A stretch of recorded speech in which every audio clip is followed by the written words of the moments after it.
Let's see. How we doing, folks? I can speak a bit. Oops. Perfect. All good now. Did we do it? We did it. Okay, amazing. Kieron, I hope this interview goes well, and I've been looking forward to talking to you for weeks now. But I got to say, I don't think anything will give me greater satisfaction than potentially fixing all this on the fly. No, this is like some Forge level stuff going on here.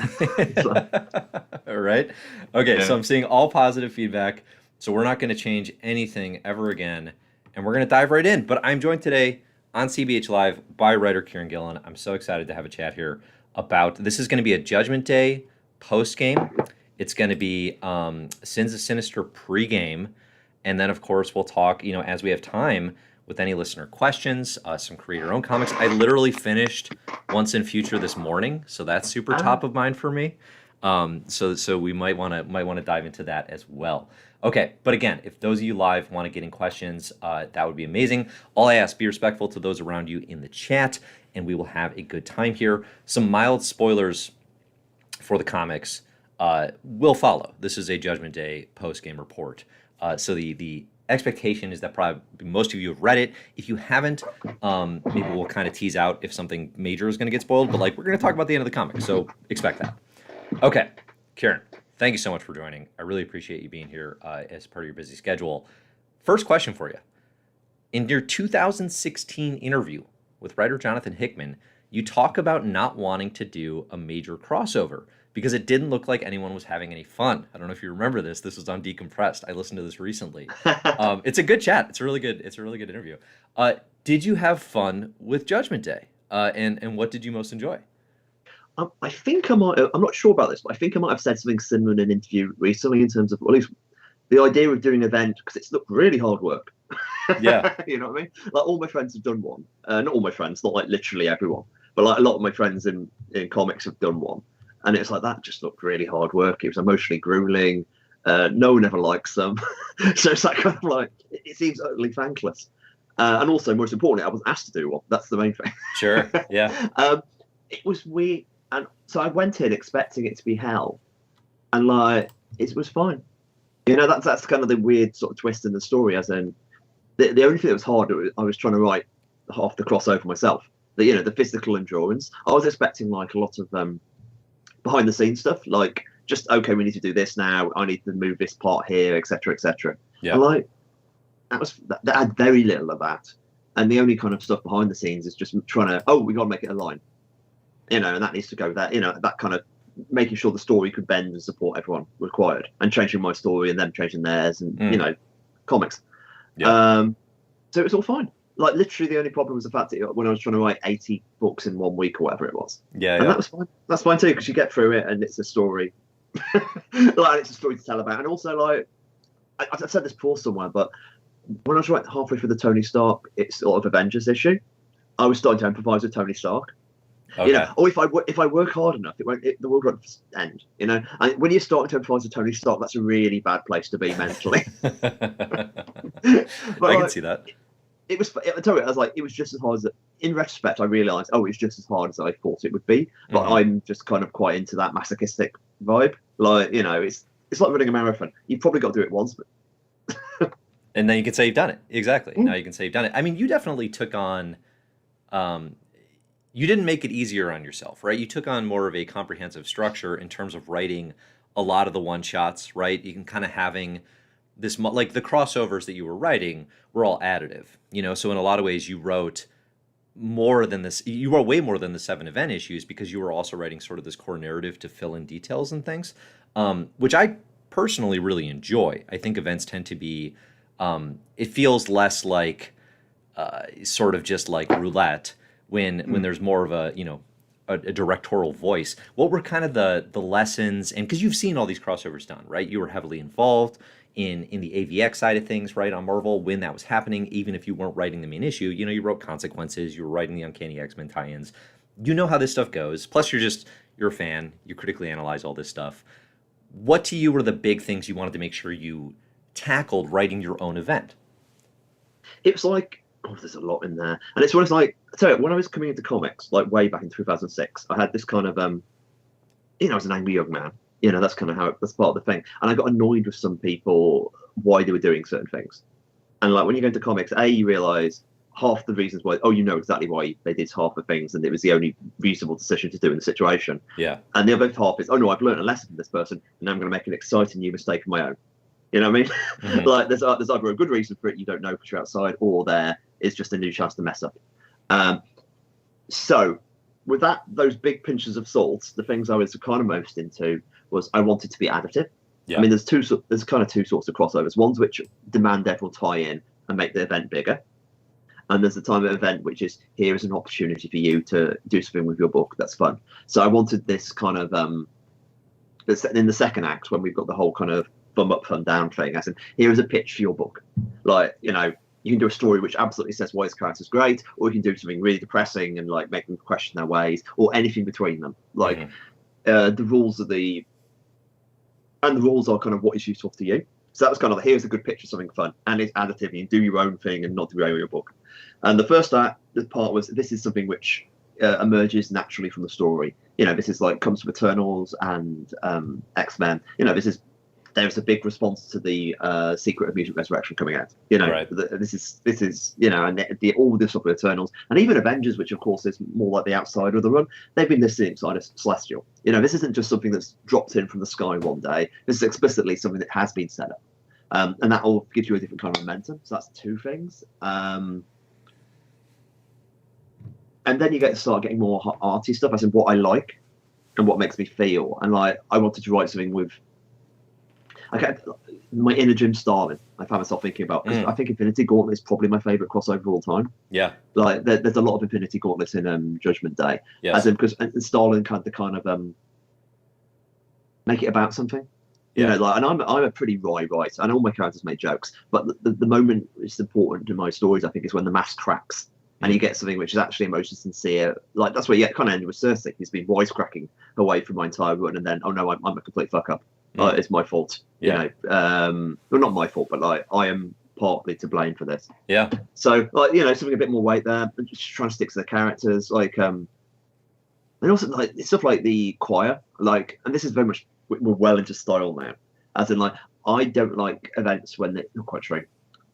I get frustrated by the idea of these kind of this sort of event, which doesn't really grasp the fact that we're dying. Yeah. Like, I think it's one of these things we quite like to think we're Spider-Man or one of the mutants, but in the Marvel universe, there's we're people in the streets. We're not the people looking down on the world. Mm-hmm. Like we'll be crushed alive until kind of like let's try to make something feels like the end of the world like that. To us, if you ask more questions, more stuff will come up. But they were kind of the main things. Like make it emotionally true, make it come from the stories, make it additive to everyone's books. Yeah, I mean, like especially that last bit. It's like what events do I like tying into? Yeah, and of course, also my basic theory is always like I want all the stories to be additive. In other words, I don't want to force you to read anything. It's like the more you read, the more stuff you'll see. Mm-hmm. But if you only read the minimum, you're sorted. Yeah. I do feel like events have gotten a little bit better about that over the last several years. Certainly, they've gotten a bad rap, I think, because of some of the bloat, and just the recurrence of them. But the ones that people enjoy, and I think Judgment Day has come out to pretty positive acclaim. Certainly, is one that I enjoyed. But it is like, okay, you have these tie-ins, but they're generally like they have a purpose and there's a story. And the whole premise of Judgment Day, with the progenitor coming and judging everyone, yes, it's very Infinity Gauntlet-esque, like you say, but it's also got this almost Marvel's Busiek and Ross side of it, where there's sort of a psychological, very human response of just like all those little cutaways to just like the 6 people, just real people, different perspectives, different characters, right? And sort of their reflections on, hey, this stuff's crazy. this big Avengers stuff, like, and just having real human reactions. That was always a nice cutaway. Now, one thing as I was reading it, about halfway through, I love Jim Starlin. I mean, one of my favorite, if not my favorite, Marvel Comics creators like of all time. And I was like, oh, Judgment Day is kind of like, what if Infinity Gauntlet like wasn't a coward? Like, what if it, which I say very facetiously, but it's like, what if it didn't walk back? Thanos snapping half the universe in half, because it really felt like for a while it was like, oh, we're doing this, we're really doing this. But of course, like you have to put some toys back, right? You have to leave things better than you found them because you're going to play in the sandbox, and of course, other creators are. Knowing that that's how these things work, like what was most important to you, coming to a conclusion where you kind of know you have to reset the universe a little bit. I'll tell you what, like that's obviously my choice. That's the story I wanted to tell. Yeah. But and what I find interesting about it is twofold. One, I'm going to write it with sincerity, as in, the idea of, oh no, these characters, we know the Marvel Universe will reset itself. The characters don't. And I'm really kind of like, and by trying to write that as hard as possible, hope people buy in, because there's on some level that I think the people who got most out of Judgment Day are the people who kind of used it and think they started questioning their own lives. As what would I do?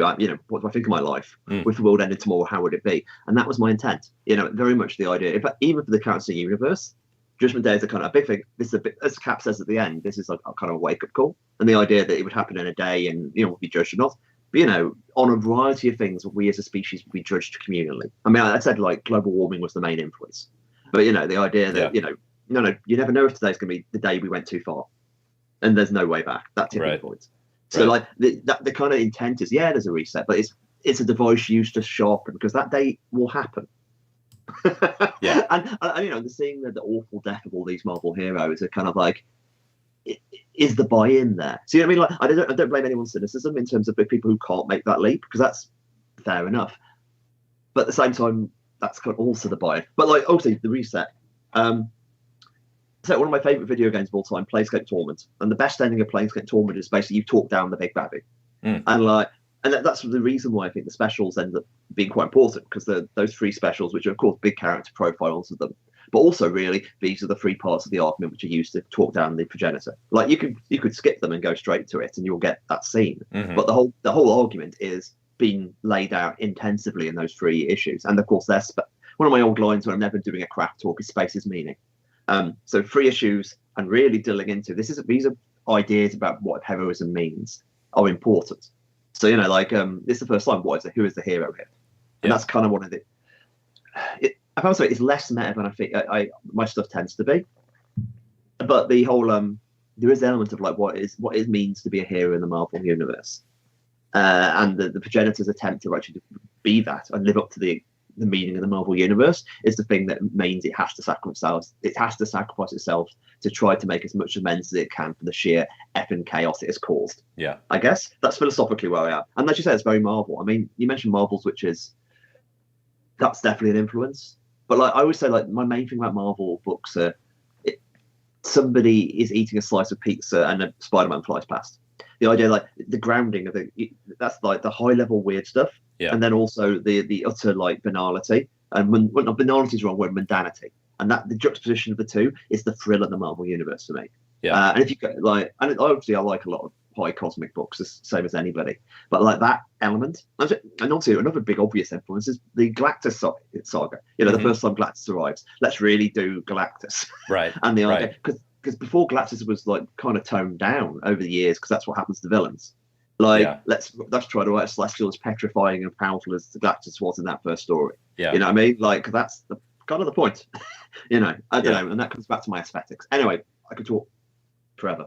Oh, no, it's perfect. I mean, yeah, it is funny, like the Galactus saga. I actually hadn't made that connection, but it makes so much sense where it's the same sort of thing, but you just have the years of learning and sort of the time and space to flesh out, like, okay, now let's actually sit and reflect on this for a moment. Because in Galactus Saga, right, it's just so fast moving, right? And it's super like transformative for its time, because, it's like basically like 2 full issues, because it's like half, on the 3 issues that it's in. But, Kirby and Lee are moving fast and breaking things and trying, new stuff. But yeah, no, those connections make a ton of sense. I'm curious. So like you mentioned sort of the things that you're most invested in and the things that you focus on throughout your career. You mentioned the meta aspect. Certainly, I think there's a big metaphorical meta question here around just like, is humanity worth it? Like that sort of sense of like, are we a net actually decent or are we net horrible? And because that's definitely something that I think the more time you spend online, especially, like it's just creeping in more and more to my psychology of like, no, everyone's terrible all the time. And you kind of have to have that battle. Throughout your career, though, there are loads of stories, too, about, like, what makes a worthy god. Your work on Loki, Wickdiv certainly stand out. Now we have a similar setup. in Eternals with Ajax story, right? And the way that that manifests by the end of this. I don't think I'm too curious in the why of this, right? I think that's pretty innately interesting to me. Just anyone who's ever had questions about religion, but like so much as okay, writing the celestial, writing the godlike.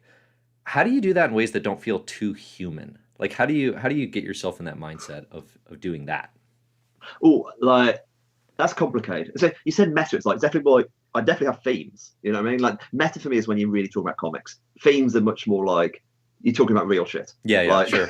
You know, and that's for me. That goes back to Stalin. Stalin is clearly wrestling with all manner of issues and thoughts about like everything. And for me, like I'm so like especially in the last couple of years, you can see the fact that I'm someone who's raised Catholic and like really, I mean, Sure. Judgment Day is the most Catholic, hilariously Catholic crossover of all time. Uh-huh. But like also, as you say, it's like, are we worthwhile as a species? Or you know, all that kind of stuff is absolutely key. And I completely lost what your question actually was. Well, in terms of no, you're right. Like I kind of combined two thoughts there, so totally fair. In terms of writing the godlike, Oh God, yeah. the progenitor. So this is something I was asked, but like in reality, it's like, no, I was writing a deeply flawed God. Like Yeah. I was writing something which was fit the structure. You know, at the end, he uses the theological argument: what is God? Like all loving, all powerful, all knowing.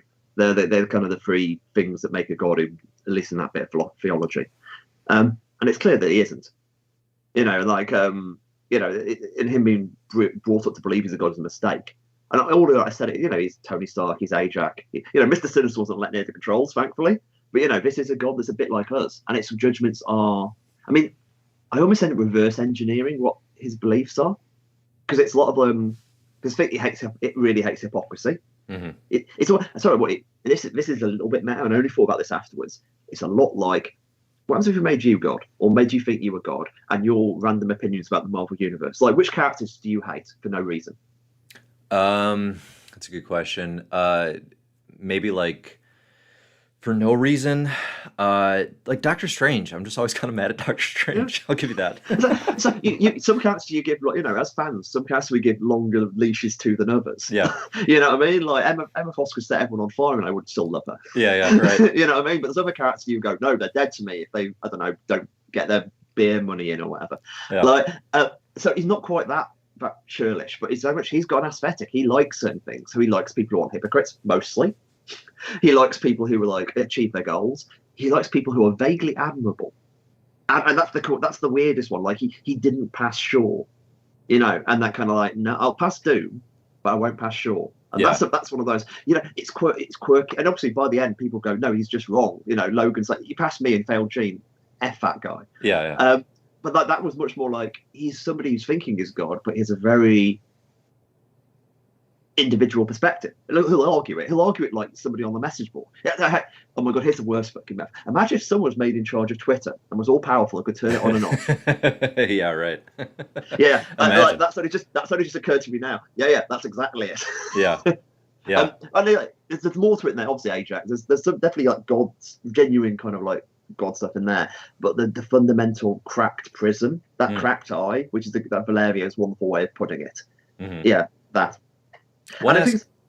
Sorry, last line would be, and it's also the part of the fun is debating it. You know what I mean? Like this is his argument why like Daredevil fails, or Captain America fails, or Emma fails, or why Doom passes. And you know, I wanted fans to go, no way, F that guy. Yeah, right. or not. Or actually, this guy's got a, you know, worst guy you know makes a point. Mean. Yeah. You know? And that's part of for me the fun of the crossover. Like you don't have to agree with him. You just have to accept that, you know, it's interesting drama for Captain America to deal with that. You know, and then keep on going anyway. And that's what makes Cap a hero. Yeah. Anyway, it was fun to watch like listeners and readers sort of try to like no prize their way to like the decision making process when there's also because there was some logic to it, right, in terms of just like who's being true to themselves and not, you know, sort of faking their way through it, you know, because you know Cap has doubts, but he doesn't express them, right, when he speaks. So there's sort of a internal hypocrisy that goes on there, and like you said, is interesting to wrestle with. But then at the same time, it's also like, yeah, but he's a god made up of Tony Stark and Ajax and whoever else, and it's like, you know, he makes mistakes probably. I did like that. I don't know how intentional this was or not, but also the idea of like, you know, humans create gods and we create our visions of them. And here we literally have a manifestation of that. And of course, it comes out a little wonky, right? Like things get lost in translation. There's a very big maybe exploration of like how religions get made and the human and the god versus the god and the human, and right, and that sort of back and forth. That's a really good point. And I don't think that was conscious, but I think that's 100% correct. Like, as in like I'm an atheist. Despite I was raised Catholic, but I'm an atheist. Yeah. There is a kind of like, oh no, we make this God, and like it's the odd, especially as somebody who was raised up Catholic and always like raises eyebrows at stuff that was in my religion. As in, wait, what? Like, Yeah. can anyone pass this structure? Uh-huh. If we're being completely, and obviously capitalism is the great out of forgiveness, which is part of the system. Mm-hmm. Yeah, you're absolutely right. Obviously, here's a really quirky religion, and it's Pascal's wager in that way. As in, any religion being right is petrifying. Yeah, right. Yeah. I say that in the best possible way. Yeah, no, those are the things that keep you up at night. Absolutely. Okay, so this is a very enjoyable crossover. It is, I think, it's asking a lot of big questions. There's a lot to wrestle with, but then simultaneously, it is doing what Marvel events promise, which is, okay, we're going to have significant changes. It's going to smash yeah, exactly. It's going to smash everything together. There's going to be action. It's doing all that big stuff, but it's also asking very human, very relatable questions, which I appreciate. You mentioned in one of your newsletters recently that you actually saw some, and this was based on a really good essay we were able to run as part of our Who Watched the Watchmen series on CBH, on Peter Cannon. And you said reading that you were actually seeing some similarities in terms of what you were doing with Peter Cannon and with Judgment Day. With Peter Cannon, for those who aren't familiar, it's highly, highly recommended read. It's yourself and Casper Wingard. It's a 5-issue, super, super meta commentary on Watchmen and comics, right, and all that, and ways to move past the Watchmen legacy, I think, probably more importantly than anything, to grow comics. What are those impulses that you saw there that you found yourself kind of bringing to Judgment Day? Like, how do you actually see that connective tissue? The thesis of like Peter Cannon, if I was going to boil it down, was it's a critical manifesto, bless it. But yeah. it's not less than moving past Watchmen, but the more that the point of Watchmen was to move past it. Watchmen was this battle of clarion. Hey, comics can do this. Isn't that amazing? Yeah. And and it was very much like marching into a battlefield, and rather than carrying on marching and exploring, there was definitely some creatives who okay, this is now the area. This is the terrain which we do. But the thing that issue 4, when you go to the Alec, whichever side of the Alec Eddie Campbell, the Eddie Campbell issue, it's about the fundamental humanity of it. What's really important about is, and what I think occasionally is lost from superheroes in the last 20 years, is the fact that the softness, the idea that what makes us human is most interesting. And that's kind of like, and this is really a crossover that's all about the humanity. Also even with we've talked about the Greek chorus, the fact it's all about this is really big, enormous special effects and like that, but it's all about the people. At the heart, this is about, it's something that puts the humanity more important than the super. And that's what I think with Peter Cannon. That's in terms of like, that's the bit I get, as in I want to radically recenter superhero comics to be about that stuff. Which is weird because you can say something like, when Immortal's interesting because Immortal is this clash between this glacial high-level superhero politics book. At the same time, I'm absolutely making about them as character profiles. Like, even in the issues which are more plotty, it's about, the characters are there, and it's about them as people, not just them as agents. Yeah. Like, and that is definitely where my head is. My head is. I would just very happily write character profiles, not profiles. It's not character. I mean, like in a journalist sense, like a character. I would love to like interview Emma Frost. That kind of. Let's really get to know people, and that's what I think I meant by that in terms of something that radically senses the humanity. That's interesting because that's the structure of Immortal X-Men, or at least as it's presented, as each issue is, like you said, it's this character study, right? We have 12 members of the Quiet Council, or I guess 13 plus, right, with Doug and Krakoa.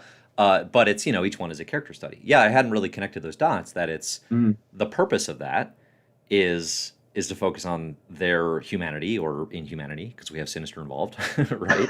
He's awful. He's pretty terrible. We'll get to that. But yeah, no, that's it. I guess that I hadn't connected those dots, but it is interesting to see, like, okay, you come to that sort of thesis in Peter Cannon, and now that definitely does seem to be reflected pretty strongly in your Marvel work. Was that a part of why you wanted to come back to Marvel? Not that you ever really left. You were doing Star Wars stuff, and on top of the creator owned. But was that kind of like, did you have a moment of like, I think I can do superhero comics better? I think I can actually do something different than what I did previously. I I would. I don't think I phrased it to myself like that. Sure. The way I phrased it, I know what you mean. You're close to it, but it's that I burnt out superhero comics. Like, whilst I did Marvel stuff, I was writing like those last few Marvel projects and realizing, oh no, this Star Wars stuff is much easier and more fun, and it's much harder. And I'm one of these people who, if I'm aware that I'm getting bored of something, I get out quickly because I know that the work will get crap very quickly. Yeah. So like that's something intellectually itchy feet like that. And Peter Cannon, when Dynamite asked me, I was like, okay, I'll do it. And then have I got anything to say about superheroes? And more, but do I like superheroes? And Peter Cannon was me discovering my love for the form, loving superhero comics again. It's weird, it's such a meta-cynical book, but it's kind of like, actually, no, I'm quite into this. Like, enjoy, it's written, Casper was astounding. I mean, there's so much really good, like, genuine play. Yeah. And it's it's in the same way you're aware that the bits of you go into the characters even without realizing. In some ways, Peter Cannon was me. Peter Cannon is the person who thinks is slightly too good for the medium, deliberately standoffish. I know more than you. You know what I mean? He's distinctly unlikable. And it's like, and the whole kind of, it's him falling in love with the story, is it? He's realizing he's got to be better to people around him. But, my work can be better. It's more than just studying, it's also invention, and there's more stuff you just don't know yet. And it's profoundly humble. You know what I mean? So like when you say I can do better, it's not coming from a place of like, oh, I could do better. It's much more from the fact that being better is the point, as in you should try to be better. Less confidence, more goal oriented. Yeah. And also I think there's a tranquility to my return to Marvel, and it's not that I don't care. It's more that I don't care if anyone likes it or not. Sure. Like, I have no desire to win an Eisner anymore. Yeah. Okay. And it's that kind of. I've been successful enough as a writer to, just like Die and Wicked and all that stuff really helps. As in, I've done basically everything I want to. I could stop now and have it. That's a perfectly great career. Yeah. Sure. And now it's much more like, no, this is stuff that I think's fun, and I can do what I like doing and interest in new ways. But I don't need to worry too much about it, because then I could just die tomorrow and it'll be fine. I'll get pretty good bios. So this sounds great.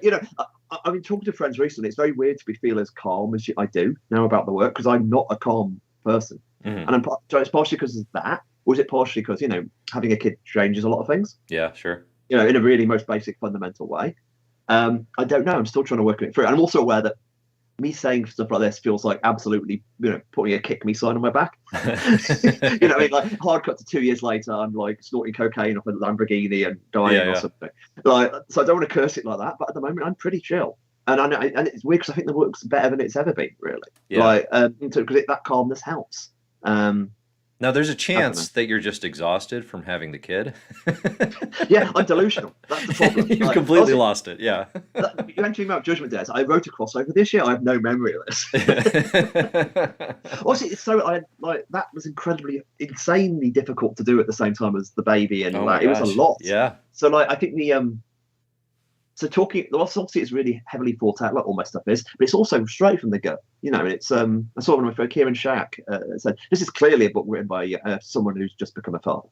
And he's not wrong. That's absolutely there. Yeah. And this is like absolutely me. And I think COVID did as well. You go back to the fundamentals, like why are we here? Are we good people or not? Sure. Is the world saving? Yeah.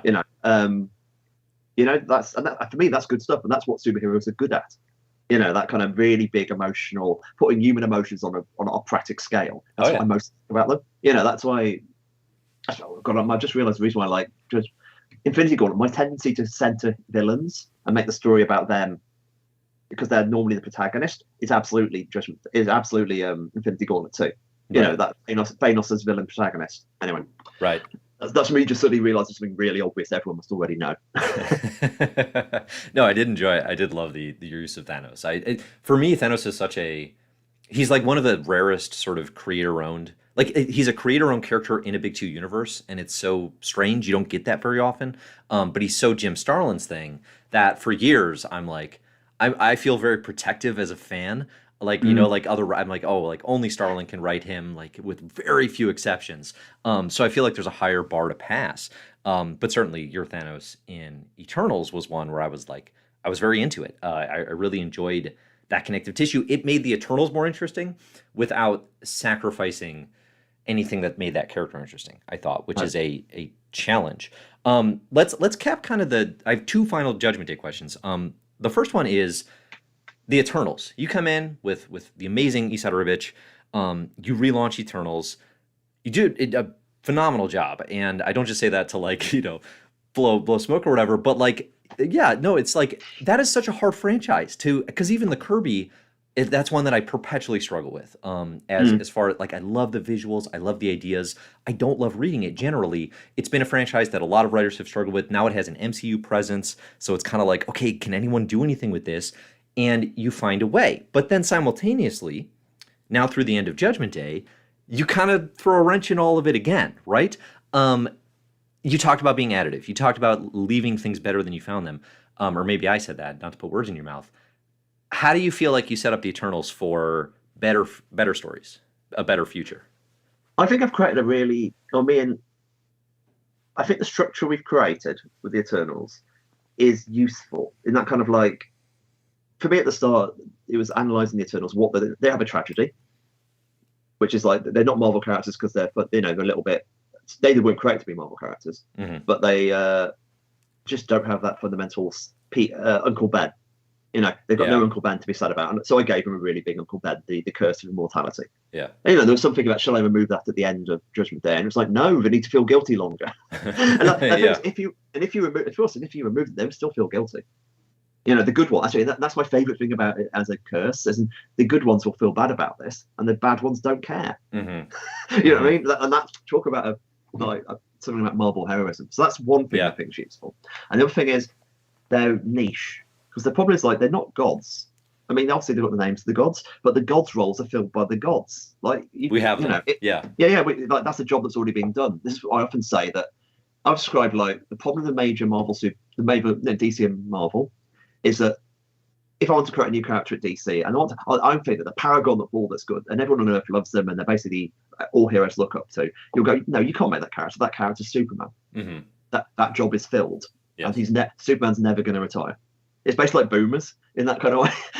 That's my kind of boomer analysis of super. And there's always, with superhero universes, you're looking for niches because characters need to find places which no one else is filling.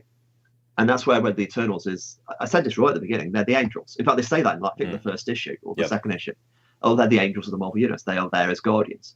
Except in reality, you realise, oh no, they're not the angels. They're much more like the very worst idea what cops are. They're really just, that every single that's what they are. So you end up with a schism at the end between the kind of mainstream Eternals, who are a grey organisation at best. And that's useful for the Marvel Universe. Because the Marvel Universe needs interesting villains. Like, it don't have to be villains, but, they could be good, they could be bad, but they're useful as an antagonist. That's something that's handy. Yeah. Especially what introduced someone like Uranus, who's like a monster. In fact, Uranus landing as well as he did really, really was nice. And the second part is you've got the good guys as these kind of, almost like... the old Incredible Hulk TV show where they wander from town to town doing nice stuff. They're just the idea of that. Oh no, these are literal gods dressed as humans, just doing stuff with no one knowing. Yeah, and it's penance. So the idea, oh no, these are actual heroes, and the world hates them because they're vampires as well. And that's useful for if Marvel wanted to do like story in those characters. That's a proper heroic setup with also not doing something really happening because secret identities aren't really common anymore. So high level, all that kind of stuff is their own niche, and that'd be really interesting books if you want to do with that. But at the same time, as guest stars, that's great too. They're also really good heroic characters to get in and get involved. Yeah, you know what I mean. And that's what I felt we've got different flavors of Eternal here. Yeah, and as a minor thing, also, that's my main thinking of that's why I think it's good. I like that. I mean, they function fairly effectively as guest players throughout their history. This kind of became their role post Kirby, right? There's not a heck of a lot. I guess you have the Peter Gillis stuff in the '80s, but they don't have a heck of a lot of moments. They become kind of these cameo all stars, but I do think giving them this layer of guilt on top of that, and like Icarus in particular, like this character who's like, I can't be as risky anymore because if I die, the human dies, and we never got rid of that. And plus, too, I really liked the inversion of the way Judgment Day, the mutants are feared and hated, right? We all know that. We all celebrate that as part of their narrative. the Eternals are the ones who are hated at the end of this, right? It actually doesn't, like, it actually gets a little better for mutants, as much as it can. Okay, Yeah. Final It's a Judgment Day happy. question. It's a relative happy ending. For It them. is. You know, that's It the thing. is It's like actually. genuinely, you know. Yeah, yeah, And they won. That's how it turns out the problems of like events. Just quickly throwing this in. yeah. Like trying to explain to me this isn't a hero versus hero event. That's the hard. That, you know, because the problem with events is you're building on the expectations of all previous events. Yeah.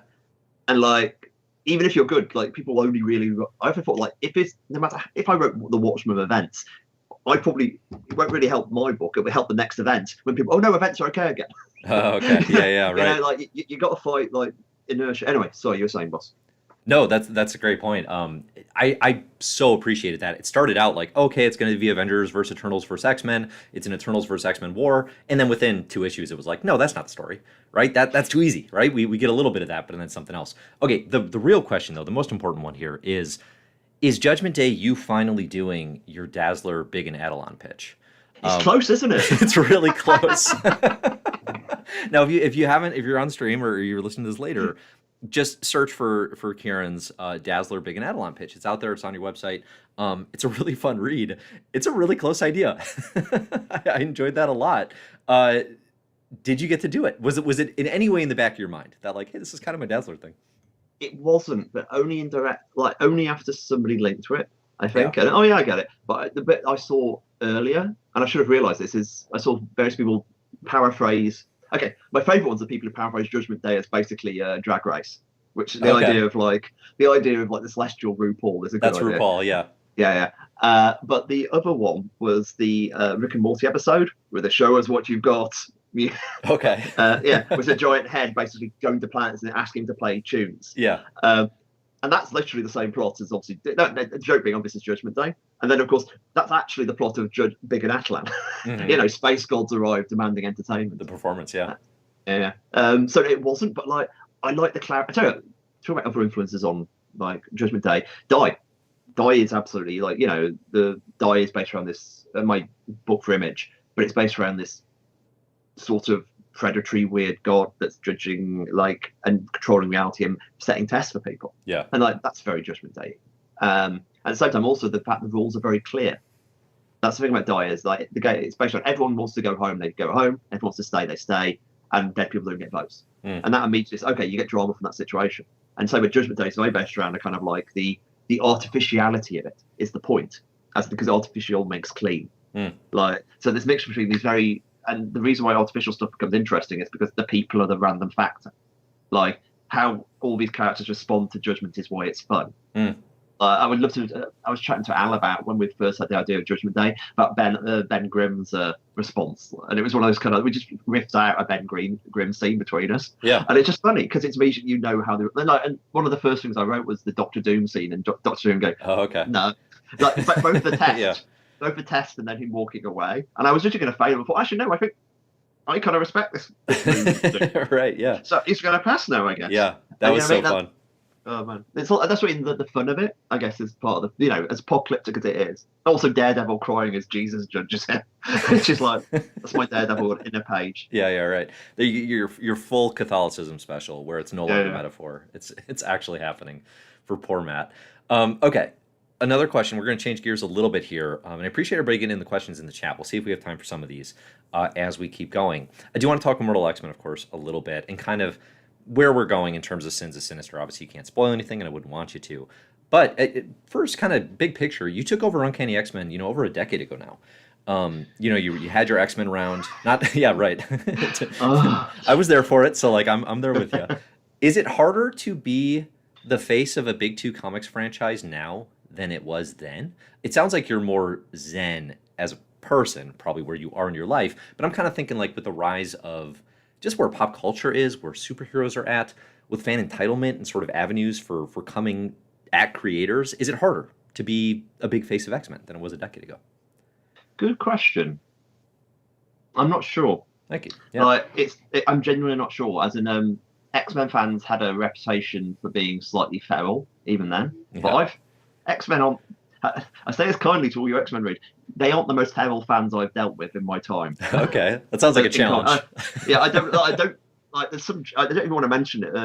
Because I don't talk about the actual horror stories because it ends up elevating that conversation. Yeah. but like the internet's much worse now than then. On the other hand, my boundaries are much better now than then. As in, like, the experiences of the last decade and change have taught me, like, no, I just don't accept this. I block very quickly. I mute also very quickly. Yeah. Like, I try to stay off Twitter now as much as I can. There's just less access to me, maybe. Actually, that's not quite true, but I think there's less my heart to you access, which is a bit depressing because it makes me depressing that I've got to have more defenses than I used to. But I think I think it's also mainly the zen of it. As in, I'm not, I haven't done many. I've done one con, like, all of Judgment Day and Immortal and Eternals. I've done 0 cons apart from Thought Bubble last week. Okay, yeah. So I'm just wandering around like my South London having food and just like shopping. And it's like, oh, what X-Men do I? Because I always remember like when I did it first time, I was in North London on the N91 night bus home, writing out X-Men plots on the back of a bus ticket. And I'm like, I'm pretty sure Chris Claremont never did this. Yeah, I don't think so. But I don't think I think that's probably my choice to some degree. Sure. Or maybe I've just been quite lucky. Like, occasionally I'm aware that I just dodge bullets fairly well. Yeah. Not deliberately, but like, Well, it's good. I mean, that's good. I think I say this to my wife all the time, but it's like, I cannot imagine having any kind of real profile and remaining accessible through social. So I'm always kind of, and it seems like more and more comics creators are kind of coming to a similar point. They're less available. Many of them were smart enough to leave Twitter and these sorts of places. I'm always impressed though by like someone like yourself who like you remain and you have some accessibility, and you're putting yourself out there. It's a dangerous thing. It's a dangerous thing to put yourself out there. I think it's true. Like, it's part of my background as a fanzine writer. I like contact. I like low stages. High stages mean the audience and the creators is very distant. Yeah. Whilst low stages, like the punk rock shows, I like that ethically. Yeah. And emotionally. But at the same time, I'm also aware of the gruelingness of it. So I'm just better. Like, I think a lot of it's also I'm addicted like to the dopamine hits. I don't think my use of Twitter is in any way good. Like me doing those incredible, terrible puns. What on earth psychoanalyze me for that? It's literally like I'm writing jokes to make them slightly worse. Like, it's not I'm trying to be funny. I'm deliberately working quite hard to do the effect, but also make it just wrong. It's almost like uncanny valley comedy. Yeah. Why am I doing this? Why am I doing this? I like just because it's the dopamine. That's the thing, separating the self-justification of an addict from actually why the format's useful versus all these things intertwine. I said this recently on Twitter. It's the best and worst social media of all time because at its best, it's brilliant. You get to sort of see very different smart people respond to the world in real time, and you get a very soft and gentle understanding of how people see things. And of course, that's because of the fluidity of the medium and yada yada yada. And of course, the problem is that means you get the swarming behaviours. The fact it's so fluid is why it's going to die, because it's just our human brains can't handle it, I think. Yeah. So I don't know. Yeah, we could go for Twitter probably way too long, especially right now with all of the turnover and all that craziness. It is one of those things where it's like, if it went away, we'd all be happier, but there'd also be all these things that I genuinely missed in terms of like connecting with community and comics. And like you just said, like all the perspectives that I've picked up from Twitter that I would not have been exposed to, that have actually enriched my life in some way, and but there's so much bad with all that. I think it's one thing. I think if Twitter went down, we'd find a way. And people would find more useful tools to do what they need to. Yeah. And I think that Twitter's power is it kind of tricked us to think that was the only, because it's been what it has for so long. Right. But I genuinely, I know what you mean, because I think, obviously Brian K. Vaughan or Ennis doesn't need Twitter. Yeah, right. But like for a new creator who are hustling, that Twitter's a really good medium. But like that's how I find folks to talk to is the thing too. It's messaging. It reminds me of Radiohead in Rainbows, where it was kind of that moment of like, oh, you can just do what you want. And it's like, well, Radiohead can do that. They're Radiohead. It's not the same for everyone. Yeah. I remember I did my hustling on other formats before Twitter. I got together with, like it was obviously web forum stuff back in the day, but people just found the right web forum. Yeah. Like, and that obviously I don't think we should go back to that particular model, but like, especially because I think Discords are slightly harder to find, but that might just be my age. I have the same experience. Yeah. No, it's stuff like that feels more natural to some folks. Yeah. All right, let's bring it back to Immortal for a second. Mr. Sinister, major player in Immortal X-Men, right? He's sort of driving narrative here. There might be some mild spoilers here for Immortal X-Men, kind of where things are going with Sins of Sinister. So if you're not caught up there, I just want to give you a warning. Combo crossover question here. Does Immortal, what's the difference between, or let's phrase it this way. Who is Mr. Sinister closer to? Woden or Ananke from Wictive? Ooh. I can't tell you that. That's a spoiler question. Okay. That's a fundamental spoiler question. Because Yeah. it's one of the things like, because Woden's the person who's the player, who thinks he's a player, but he's actually the game. Yeah. And Anank's also the player who thinks they're the game. It's player game all the way down, because Anank's being played by Demeter is what she's called, but we never give her a name in the comic. Yeah.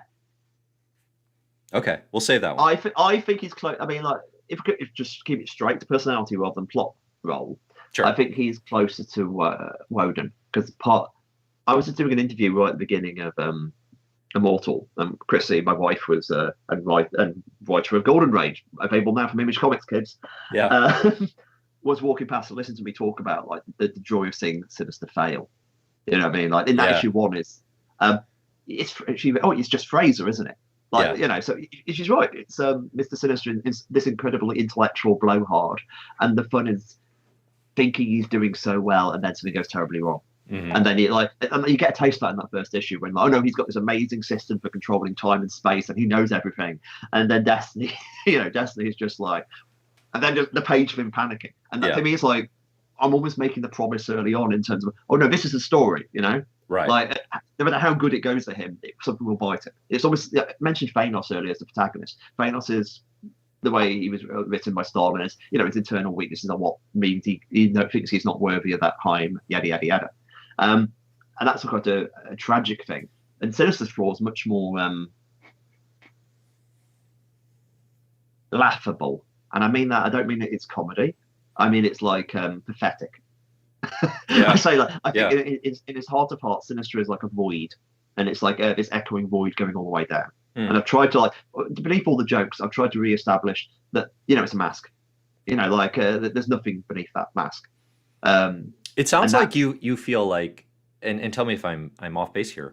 It sounds like you're a little weary of having made the character too fun, because I think a lot of folks right now are so celebratory of the camp aspects and Zeb Wells' work, right, in Hellions, where this character is a delight. They're so funny. So good. Yeah. But then you're several times this interview, and I've heard you in the past mention too, like, hey, Sinister's terrible. Like, we have to remember this. Does that feel like a problem to you?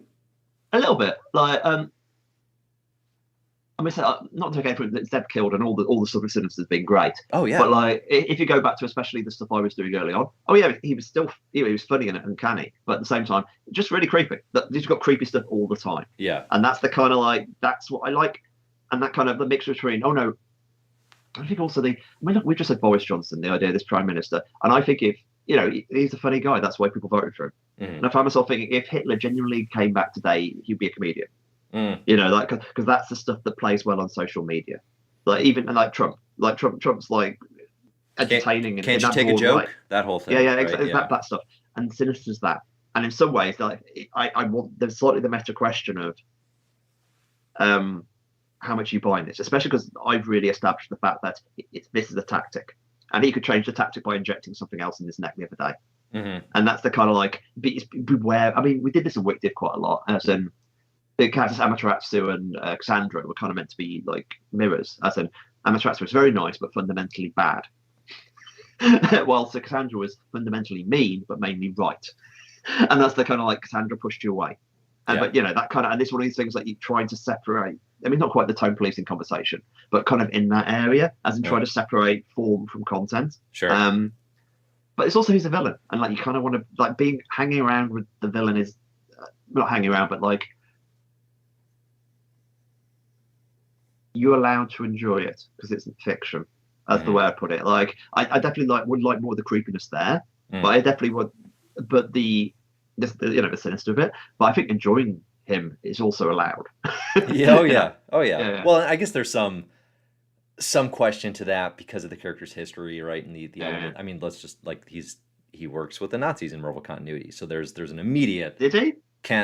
Exactly. Right. Yeah. Like, Right. I Clones. say that solely as in there's literally you know, we obviously the latest issue we've I've established our Sinister wasn't in Nazi Germany, Yeah. like you know, and that's always been true. He's always been in two places at once in that period. Yeah. And if anyone's interested about this, because it's really really hard and messy, I did a Cerebro podcast with Connor, Yeah. and we did we talked a lot about this, and Yeah. like this is something like at length, but it's one of those kind of like, yeah, I can't even paraphrase the whole conversation, but there's a lot going there in that way. As in, like, I'm sympathetic to that. People going, "What about that?" Yeah, and that's course, on. Oh, sorry. Go ahead. Go ahead. Finish. But it's one of things like that. Those in the Marvel continuity, those stories, it's weird because they've never been referenced outside of their own stories. Mm-hmm.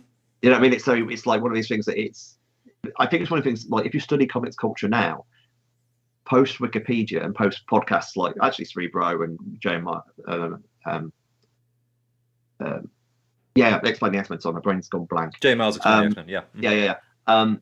There's an awareness of like conversations about comics people not have read.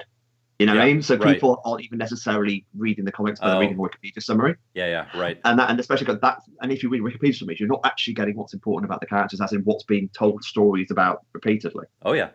So that's a bit like that. Comics YouTube culture. I mean, that's a huge thing right now. Is you absorb these stories through someone telling you what happened in the story. Yeah, which is not the same thing. And they're just, and the Wikipedia just mainly wrong. Yeah. Actually, I'm lying. They're not mainly wrong. Regularly wrong. You often get a direction to the issues that stuff happens, which is useful, I find personally. I use it too. Exactly. It's let's actually read it. And at least part of my job is like, really, okay, what is a way of reading this other than, you know, what's actually on the page, and what else can we take from this? Yeah. And that's been the fun of it. Like, obviously Immortal's got a lot of like time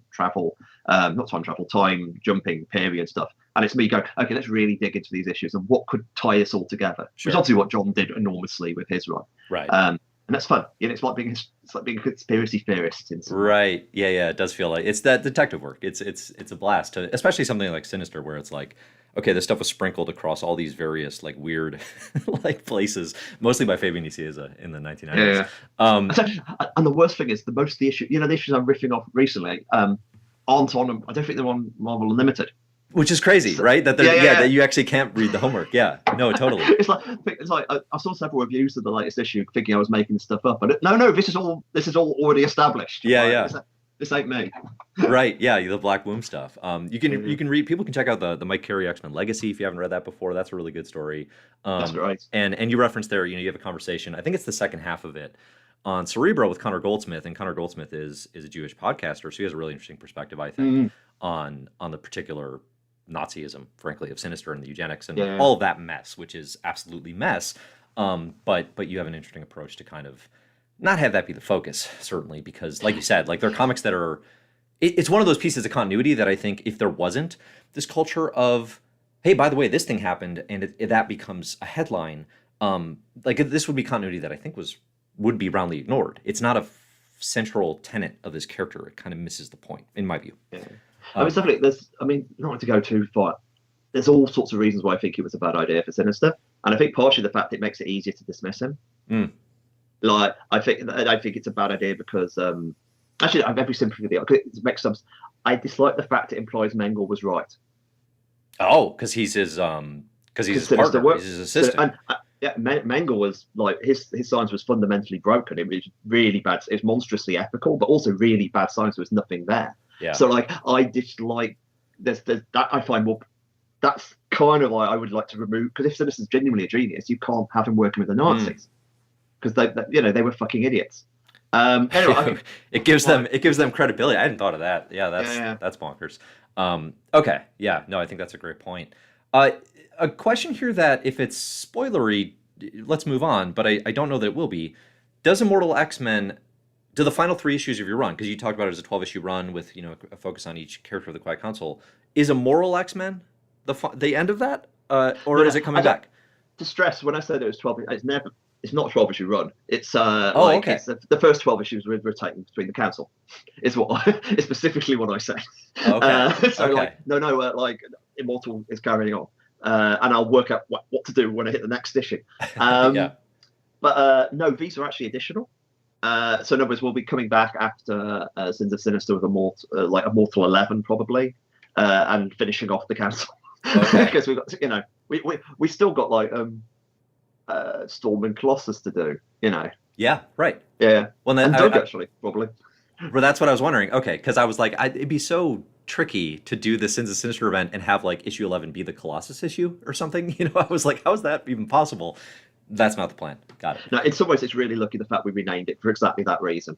Like, I think it's like, I don't want to get into too much how the sausage is made, but I planned it for 12 issues, and then, of course, the way the timeline works means, oh no, it's 10 issues, and okay, I've got to do this. And I mentioned recently in an interview, I dropped 2 arcs because of Judgment Day and various other things, and those arcs are just gone now. Oh, okay. Yeah, it's not. I mean, they're good stuff, but they're just stuff I was interested in exploring. So like they'll do a Marvel, and then we'll come back, and the great thing about Sins of Sinister is, and this is one of the things we have worked quite hard on, but it's an alternate, not alternate, it's a future story. It's the best. That's not the way of putting it either. I don't want to say much about it, but it's like Marvel Universe. Well, it's a Powers of 10 riff, right? In the promo, we know it's 10 years future, 100 years future, 1,000 years future. Yeah. But one of the things, trying to get stuff that influences the present. That's the kind of the thing. So not, it's not just a happy little bottle universe. Yeah. It's just, this is, in fact, trust me, there's nothing happy about it. The ways it changes the state of quo as we go back to Immortal 11 and Red and all that is joyous. As I'm really, like, I just started writing the 11 of Immortal, and it's just like, it's probably Storm's issue. I don't want to, like, I can't say anything about it, but like Storm as the focus is like, yeah. what on earth were you doing? So amazing. I'm so excited. I'm so excited for this event. I'm so excited for so I have a Road to Sins of Sinister video coming up tomorrow on the channel, and so I've been doing a deep dive and kind of the build on this character and the stuff you've been doing most recently in Immortal X-Men number 8. But when I got to the end of it, I was like, I have no idea because we know what's coming back. That's how these things work. We know we're going to be in the present again. I have no idea what that's going to look like, and that's very, very exciting. Like, it's going to be it's something massive has to happen in regard to all these Sinister plans and him having done this. But then we also have to come back because we got Fall X coming later, and like we know the comics are going to continue. So I'm very excited about that. Yeah, it's fun. Also, like, I think it's really me, Alan Sai. I think it's really tricky because we keep on making a lot of jokes about it because there's a lot of funny. It's a very like bleak, funny, dark future of this timeline, but at the same time we don't want to say how it happens. Like, we're really jealous. We're jealously guarding the inciting incident up to the level of like, I don't want to say the stuff we're doing to try to guard it, and of course it makes it really hard to actually pitch it. The same way like Judgment Day, like we couldn't talk about it's about literally a Judgment Day with it's Celestial without spoiling issue like the first 2 issues or whatever. Right. So you really want to try to save as much for readers to enjoy as they hit it. And like I do think like when you hit 9 and 10 of Immortal are kind of just this absolute setup for everything. And people will probably start seeing what's happening at some point, probably at the end of 10. Sure. But it's fun. I mean, it's a roller coaster, isn't that way? It's really kind of got a lot of energy in all the books we've been doing. Nice. Yeah. Nice. No, very cool. How long do you see yourself staying with X-Men? Do you have a plan? Yeah. Okay. Well, I've said it. I told you it's not Immortals at 12 issues. So that's one. We know thing that. I've said. Right. Yeah. A while. Like, I think I'm somebody who writes towards an ending. Like, there's people who write indefinitely, but like I always broadly have a sense of how long I'll be on for a book because I'm always trying to finish a story, and that's the kind of like my sense. So I can see the end, but that I could see the end but I could see the end of Wicked from the start of Wicked. That I can see the end doesn't mean it's soon, but I do know. I tell you, it's like I do get the feeling like after Immortal, I'll be out of Marvel for a while. Like I just think like I've been starting writing some work for hire stuff again. Yeah. Not the opposite, right around. As I'm sort of developing some more ideas, and they seem really exciting and like key. So I'm like, oh no, this might be it for a while. But I've not in a bad way, in a kind of like, oh, this can be really fun. Yeah. I tell you, it's like, especially with the where Fall of X leads, is really interesting. Like, obviously, this really the larger structure of the story that John set in motion, I find is like I wanted to play the part of where it went next. And that's kind of like I felt like when I came on Immortal, it's like I want to pick up this stuff and take it where it's going. And, not by myself, obviously, as part of the office. Right. And the kind of we're very aware of the machinery of everything pulling together now. And that's, I think, as in like there's a lot of the sense of like, okay, I guess I suppose it's a really interesting metaphor for the emergence of the AI of it. As in, the machine is forming, and these clockwork minds will crush us all. To quote. Yeah. Yeah. Okay. Very cool. No, that's promising. That's exciting. When can we expect Dan Mora and Tamara Bonvillain in the X Office? Can you bring, now that they're off the newly completed Once and Future? Can we get that amazing Lancelot design? Oh my god! Obviously, it'd be so good. Like, I think Dan is exclusive with DC, apart from like his. I wondered. Yeah. I think he is, which is A, annoying, B, annoying, also C, annoying. He's just. I tell you, seeing Dan do as well as he has, like, just because it's what, like, we had 30 issues of Once and Future, and that's like the longest single run of a single artist I've had on a Krakoa book. Yeah, no fill-ins at all. Yeah. Yeah. Like, I've been incredibly lucky because I think he's like one of the definitive action storytellers. The thing about Dan is he's somebody who clearly loves drawing. Like, you see that McCartney Superman cover recently that just went on? Yeah, so good. I mean, clearly it's overflowing with joy, and like that's what I love about Dan. He's just clearly having the time of his life. And when I'm writing Once and Future, it's always okay. What can I throw in this issue that'll make Daniel laugh or enjoy or go? Okay, now I've got to make this up. And that was kind of the kinetic energy of him. Yeah, I love him to death. But he would make an amazing like X-Office writer because he's got that kind of like both glam and he wrote very good-looking men. You know, that's the good. You know, he's just great beefcake. Like, you know, there's a lot of really good stuff there. The X fans, I think, would absolutely eat it up. There's the chance to go read Once and Future, right? There's nothing stopping you from doing that. So if you want what Kieron's describing. You could carry me and Lucas having naked men every episode, which is basic. I swear I didn't plan it, but there's a lot of naked dudes in this book. Well, there's definitely an audience for that in X-Men fandom and elsewhere. With Once and Future, you know, I'm curious. I mentioned I just finished this this morning. There's so much. First off, I really enjoyed this book. I think a lot of folks should check it out. It's all this exploration of British, specifically mythology, right? King Arthur we got, but then you insert like every issue had a new drop. Like it felt like every final page was like in this myth, and I was just like, oh, okay, like this is gonna go forever. This is so fun. With all of that stuff, do you find yourself wanting to do more with like Otherworld? Because Chris Claremont wove in so much of that. It's sort of an idea of that. Do you feel like, or would that be crossing streams too much? I bet I must admit, it's like I stay away from conversations about Otherworld in the X Office. Yeah. Especially when I was writing Once and Future, partially because you are getting close to some of the stuff I'm doing. Okay. Not in the same way. In the same way, Teenie has deliberately not read any of Once and Future. Like, you know, and I think Teenie. I've been reading her stuff because obviously I'm way ahead of her, so I could. Whilst Teenie, of course, is created their own, like, really has like recreated Otherworld in her image. Like, she's kind of created this functional, beautiful fantasy kingdom. I think it's a fascinating piece of world building. And I would feel bad at messing around with it almost because I'm somebody who's written Otherworld before in Marvel. You know, I did Journey to Mysteries, Manchester Gods. Yes. So like, I think I would just ruin Teeny's Otherworld if I played with it. Yeah, and feel guilty. Too conflicting. You never know. Maybe. Yeah. Okay. Because that's also like do something Otherworld in like Once and Future. Like, sorry, if obviously where we leave Once and Future, there's room for a sequel. Sure. Like, so like there's a lot of myths left. Yeah. So yeah. Sure. Okay. Cool. No, it's a great 30 issues. I highly recommend people check it out if there be more. Cool. We got a question here from Sean in the chat. We got a lot of questions coming in here, so thanks everybody. I did want to ask Sean Dillon's question here, editor for CBH. Kieron, did you pass God's test? Did you pass the progenitor's test in your mind? If not, why? Sean wonders. Well, I have to check what the Metacritic rating is on all the issues, and that'll tell me if I pass or fail purely objectively. Yeah, just like any good album, right? If it's 80 or above, I don't make the rules. Speaking of, what's your favorite album this year? You got any favorites? Too early to tell. I haven't ranked any of mine. I've just got kind of a list of like some of my faves, but not ranked yet. I'll tell you, I've just genuinely my brain has gone. I can't think of any records that came out this year. Now it's like Velvet Underground is the only thing I can think of.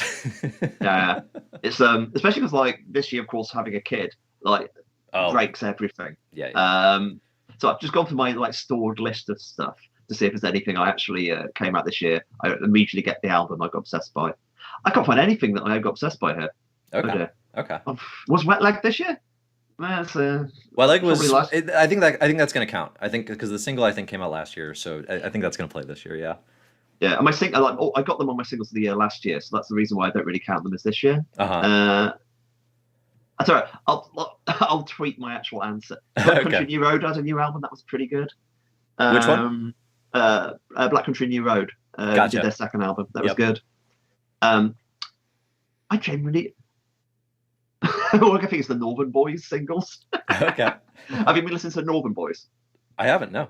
Northern Boys Party Time is like two late middle-aged British men rapping pretty acceptably over like random tracks and talking about how depressing and sad their lives are in incredibly scatological terms.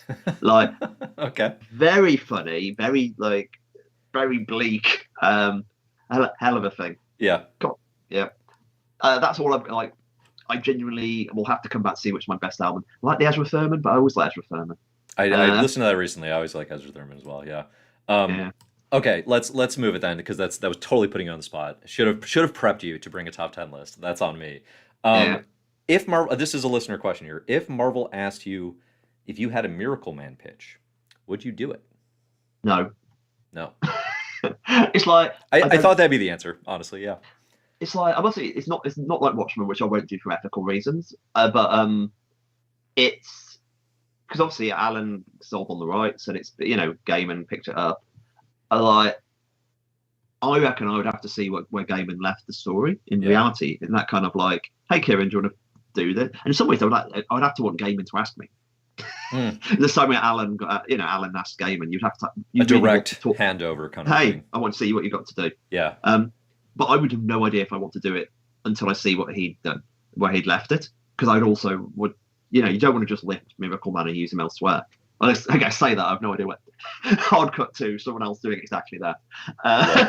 You know what I mean? For me, like, it's a piece of literature. So it's like, it's not just a comic book series. It's like, what is the literary use of Miracle Man after the end where Gaiman leaves him, which we just don't know.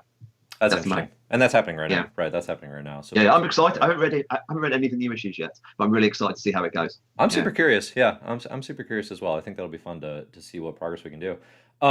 We got a question here from Illy Thidlor. Was it ever considered to bring Apocalypse into the Judgment Day event, given his history with Celestials, Eternals? Kieron, this was something that I was teasing and predicting left and right, so I was definitely disappointed that I was, not that you didn't do it, but just that I was wrong. Was it considered? It's obviously something that was talked about, but no, we have other plans. You know what I mean? I think that's the best way of putting it. We had other plans, and it was too early for them. Yeah. In other words, what we have planned for Apocalypse is better than Apocalypse being in Judgment Day. Nice. Okay. Yeah. Big Daddy A still out there. We're going to see him again. It's just a matter of where. Okay. Sean asks here, have you read the Alan Moore What We Can Know About Thunderman? Have you read this?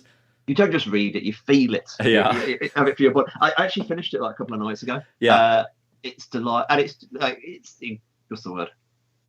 It's absolutely wicked. Yes. I think I actually tweeted about it a couple of days ago. So if you go through my tweet stream, I did a tweet.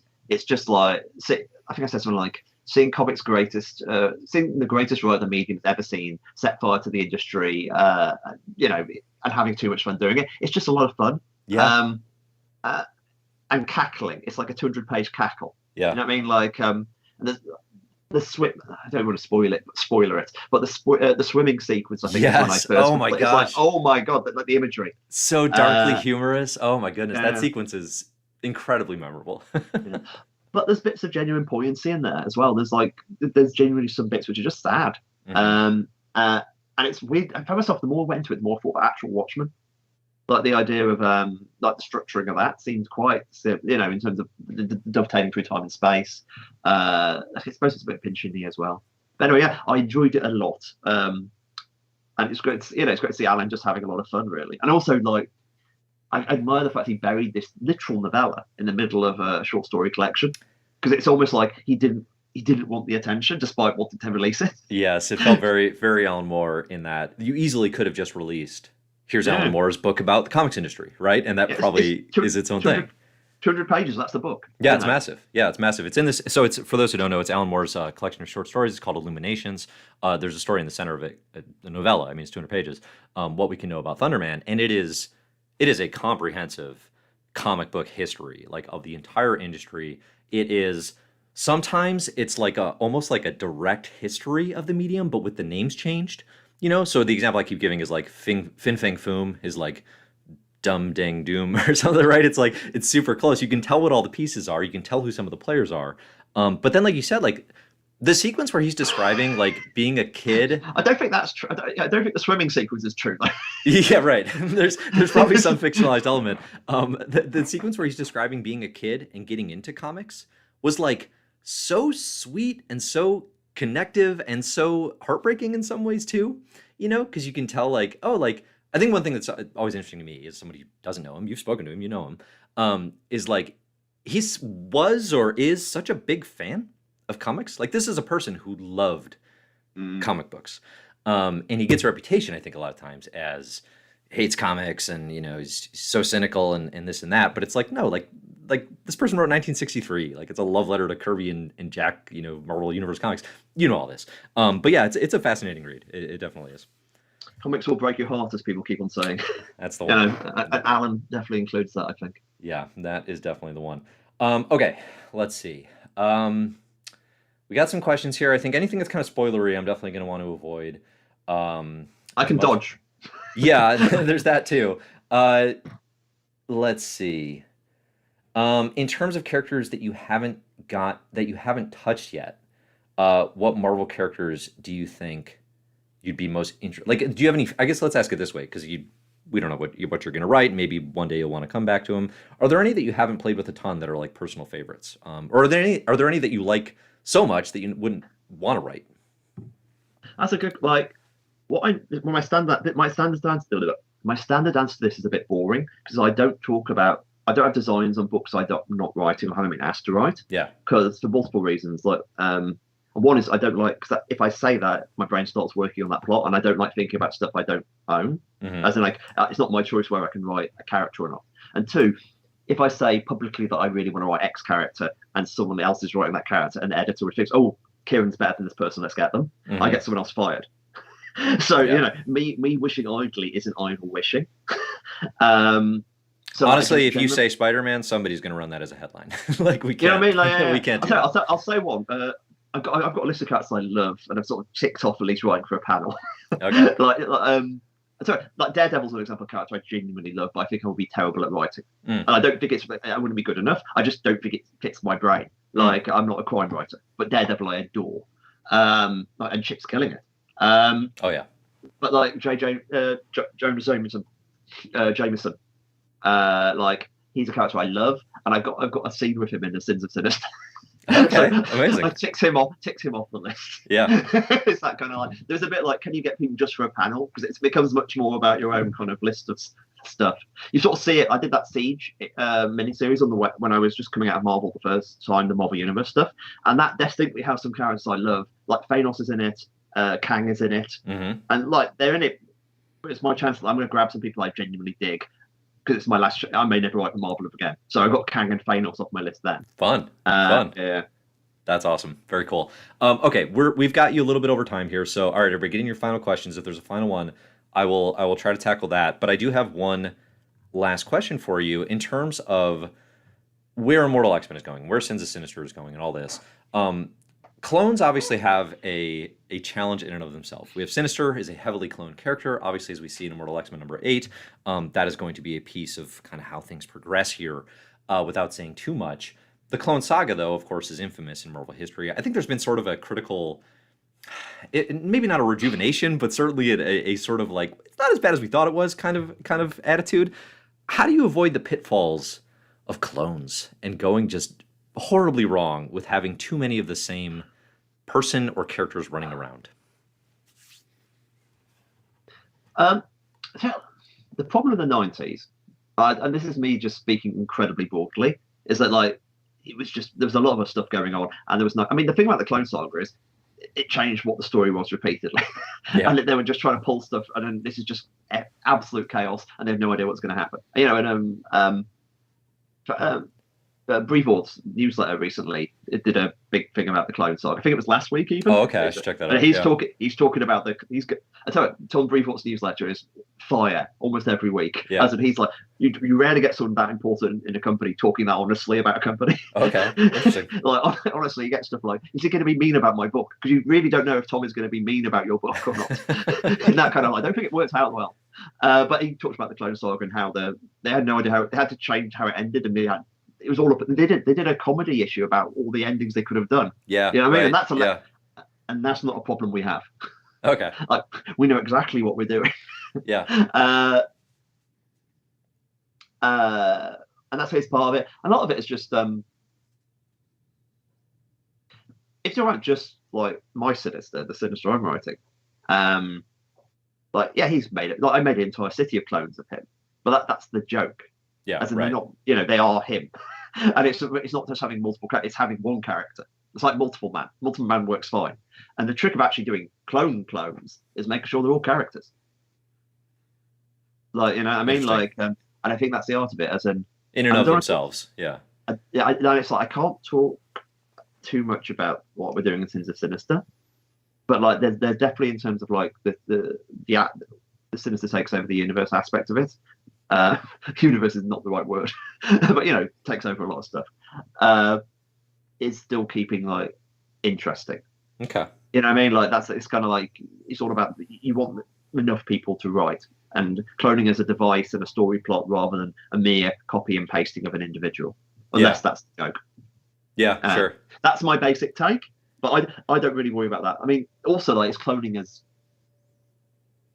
separate as the technology. Obviously, you got things like Sinister creates clones as throwaway weapons. That's one of that's the awful horror of Sinister is a clone list. He's somebody who takes stuff that belongs to other people, appropriates it, and uses it for his own ends. Yeah. It's that kind of a fundamental transgression. He treats people like objects. Yeah. And that's the thing. He looks at a mutant, doesn't think, oh, they are beautiful individuals. You think that was, for me, when I was reinventing Sinister, the core sort of idea is, like, most villains ask a serious question to the characters, and most of the villains in most X villains, the mutants are bad. And Sinister, the Sinister I was writing was, no, mutants are amazing, but all that matters is their extreme. As in, it absolutely reduces them down to what makes them special. Because that's, of course, that's quite a difficult question, because Krakoa is based around that idea. So Sinister does agree with them.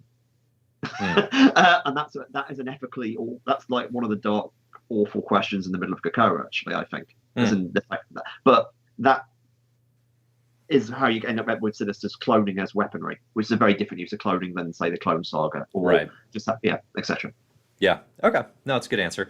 We got a question from Lucas. Which Immortal X-Men character has surprised you the most while writing their perspective? Was there a character who jumped out at you? Maybe you liked him more, liked him less? Something that changed the most while you were writing them? I'm going to say sure. I've got these big. I wrote a lot about all the characters on the way in, and some characters I wrote more, some characters I wrote less. And the ones I really kind of had a hot take on coming in were people like, Sinister, Destiny,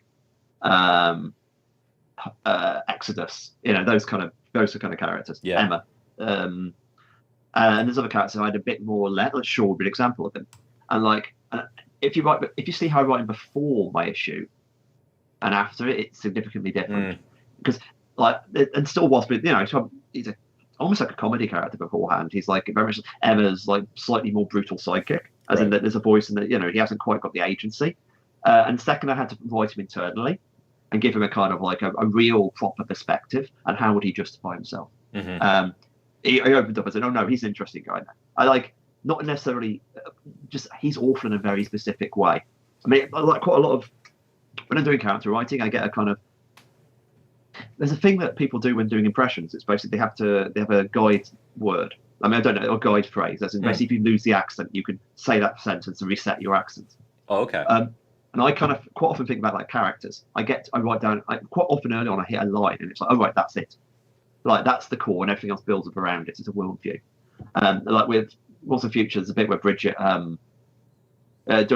defines a thing that shoots snakes and goes, "What's that? Oh, leave it down. It's hunting vampires." You hunted vampires? Yeah, I used to. What happened? I ran out of vampires. So I just wrote that exchange. It's like, that's Bridget there. That kind of nonchalant hard ass. Yeah. And the history and not telling it all, that's Bridget. And with Shaw, it was me writing people ask me if I regret investing in the Sentinel project. Yeah. Of course I do. if I got in a little early, I'd have made a few more points. Yeah. And that, and then the complete like two fingers up to your sense of morality Yes. and casual, and also they're quite funny. That kind of, It is. he knows that's going to get a troll. It's like, of course I regret it. I could have made more money. Yeah. And that's like, but at the same time, that's all in a quite compelling way.